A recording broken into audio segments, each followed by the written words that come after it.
My name is Patrick Lancaster. I'm an independent journalist from the United States, and I've been covering the Ukraine war for the last over 8 years now, from mainly Donetsk in Donbass, the Donetsk People's Republic, one of the two republics that broke away from Ukraine in 2014, just preceding this 8-year war. And I've just been doing my best to cover the situation of what the mainstream media in the West won't show. And right now I'm in Kherson, Ukraine, one of the more newly controlled territories that Russia is controlling right now.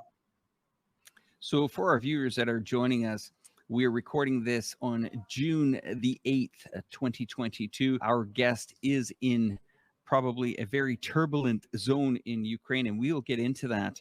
I'm going to start the questions off, Patrick, if you have some time, and we greatly appreciate it. We know the circumstances and where you are right now. It's incredibly difficult, not only for being outside, but also for using communication lines and stuff like that. So we will try not to take too much of your time today, but I greatly appreciate it. So I have a few questions for you here. According to the report from RT and some other media, the capital city of the DPR suffered rocket fire. It was reported that some 50 grade rockets fell on neighborhoods in the capital city. What are the damages that have been caused by the attack, and do some of the civilians areas get hit? Are there some civilian casualties? Now, this is the area I think you're quite familiar with. Yes, that's the area where I live with my family normally. And yes, Donetsk in the last week has been coming under intense attacks. It's not just one attack.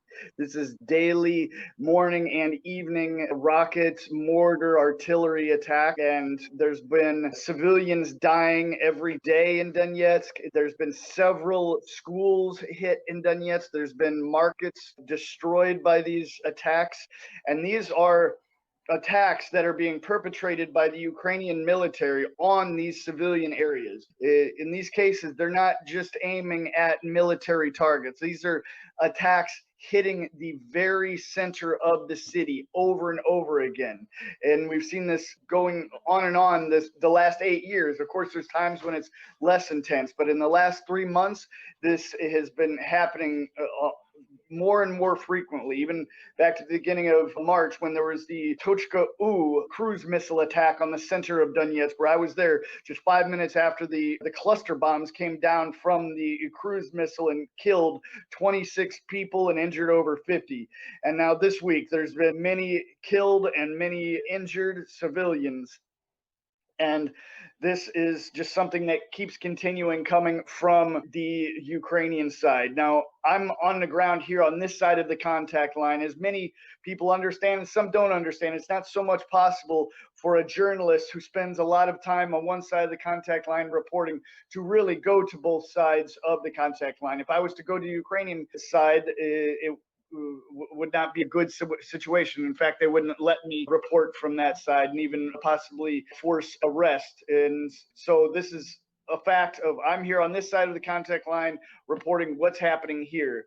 And what's happening here is horrible what the Ukrainian government is doing to the civilian population. So I'm going to set you up for the next question here, and it's probably a pretty personal one for our viewers that are watching, but most of the coverage in that area has been focused on the last, we'll call it the last 3 or 4 months, right? Maybe you can let our audience know how long you've been there and how long has this been going on, really? How long has this war, or we'll call it, what's a good word to call it? In the West, they keep pushing this narrative of saying that in Russia, it's against the law to call it a war because they call it a special operation. That's just Western propaganda. I'm here, and for the last 3 months, I've been calling it a war. It's just Western propaganda putting it out, saying that you will be subject to arrest in Russia if you call it a war. It's just not factual, irresponsible reporting, and just bull that they keep putting out about this. But so Patrick, I'm going to cut you off there. So what you're saying is that when the Western media says that, we'll call it citizens of Russia, inside Russia, refer to it as a war, these reports are not accurate? That what happens to the authorities don't arrest these people? Or I've never seen this myself, and I've seen several people call the war. Yes, the Russian media, they refer to it as a special operation, but Russia did put laws in place for if you're lying about information about the special operation, as they put it, or the war, then you could be subject to possible arrest. But that is like lying about forces or putting out false information that could hurt the Russian forces. But calling it a war, which by the English definition, a hostilities between two countries is what the definition is, and it is a war. And I've not been arrested, and no one I know has been arrested for calling it a war, because that's what it is. It is a special operation as well. When I was in the U.S. Navy, was involved in Operation Iraqi Freedom. The United States didn't call that a war either, but that's what it was. And in fact, the United States hasn't been at war since World War II officially. But I think we all know there's been plenty of wars that the United States has been involved in.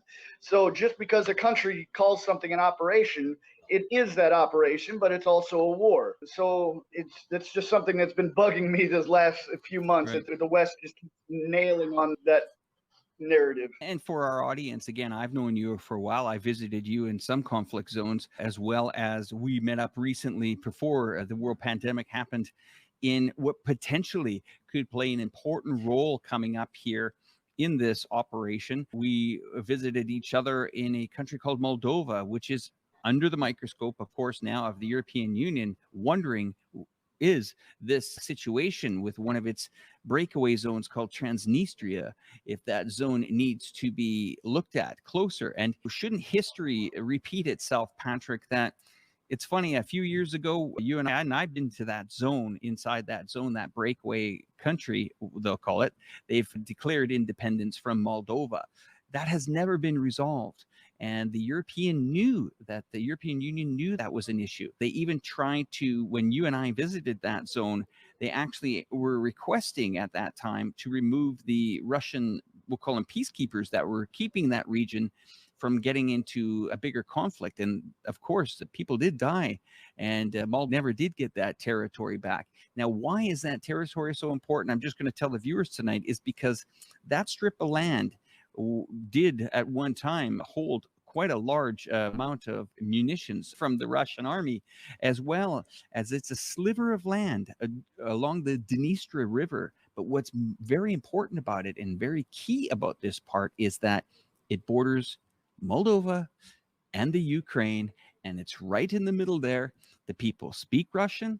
Some of them have Russian passports. They have Transnistria passports. We'll just say that they have very close ties to Russia, and this is a very strategic area that has never been resolved. And once again, as Europe does close its eyes, like they did in your situation back in 2014 in that zone, they just thought it would resolve itself. Look what it's taken.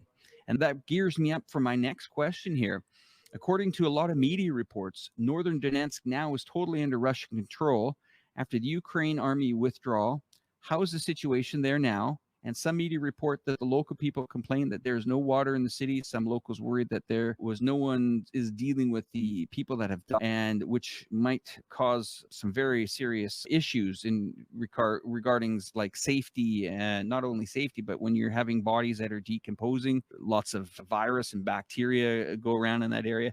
Maybe you can tell us what's going on really. And I know it might be hard for you to talk about this kind of thing, because you are I commend you for what you're doing, but on a daily basis in that zone, and you've been there, you must see some pretty horrible things. Yeah, for sure. But as far as the body, let's take Mariupol, for example, where many thousands, estimates up to 20,000 people, both civilians and military members, were killed, and these line the streets for months throughout the whole city. Every yard and courtyard of apartment buildings and park, for that matter, were turned into makeshift cemeteries, because the people were burying their loved ones and neighbors so diseases didn't spread. And that's literally not an exaggeration. Every single courtyard in Mhm. Mariupol was turned into a graveyard. And the We haven't heard that on people, the news in the West. yeah, and even with that still being a daily thing going on, the streets were still in buildings were still full of. I personally saw thousands myself, but the since the majority of Mariupol was taken control of by Russian DPR forces. Now everything is under control, even the Azov-style plant. But even before the Azov-style plant was taken control of, when the rest of the residential area was, the emergency workers of the Donetsk People's Republic went in and started the removal and sanitation of the civilian areas, and daily teams are still going in, and they've been doing it for almost 2 months now, since Russia declared victory in Ukraine when the residential, or in Mariupol when the residential part was taken control of. These emergency workers go in with bags every day and remove bodies, and there are cemeteries near Mariupol that they are burying people in, and some they take, when they're able to identify them, they take them to their families and whatnot, or try to contact their families. But these cemeteries that are next to Mariupol, the Western mainstream media again has said, it put out satellite images saying there's these mass graves near Mariupol where the Russians are just dumping the bodies in randomly and covering them up. But my colleague Eva Bartlett actually went to the site of where these supposed mass graves were, and that the satellite images showed, and showed that these were cemeteries with each with each individual grave spot having an identifying marker and a name if the name was available. Wow. So these weren't just big holes in the ground that the big bad Russians were putting bodies in.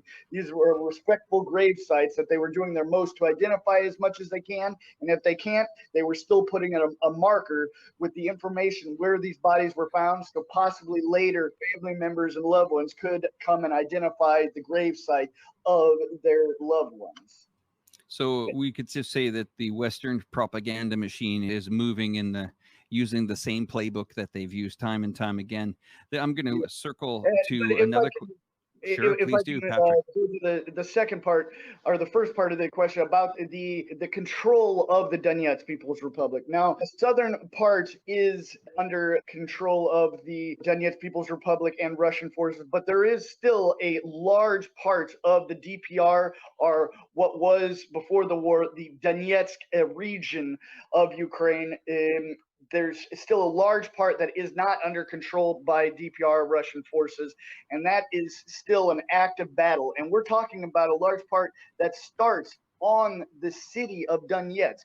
The city, the capital of Donetsk, is still a frontline village.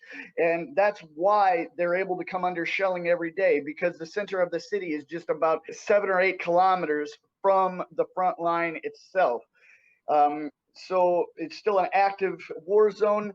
And to even go back a bit more about the transition, right where I am right now is the Kherson region, as I said, which is actually on the Black Sea, directly in the middle of the area from Russia to Transnistria, and right above the end of the land bridge. Russia has months ago maintained control of the land bridge from Russia to Crimea, which ends here. Crimea is just about an hour drive for me right now, which would, before this, would have taken 20 hours to drive through. But next is Nikolaev, which is the next Ukrainian-controlled city, which Russia is pushing to take control of, not far from here. We can hear the shelling every night here.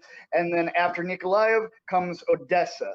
And then after Odessa, Russia pretty much will control the whole land bridge from Russia to Transnistria, which will cut Ukraine off from the Black Sea and make what is left of Ukraine as a landlocked country.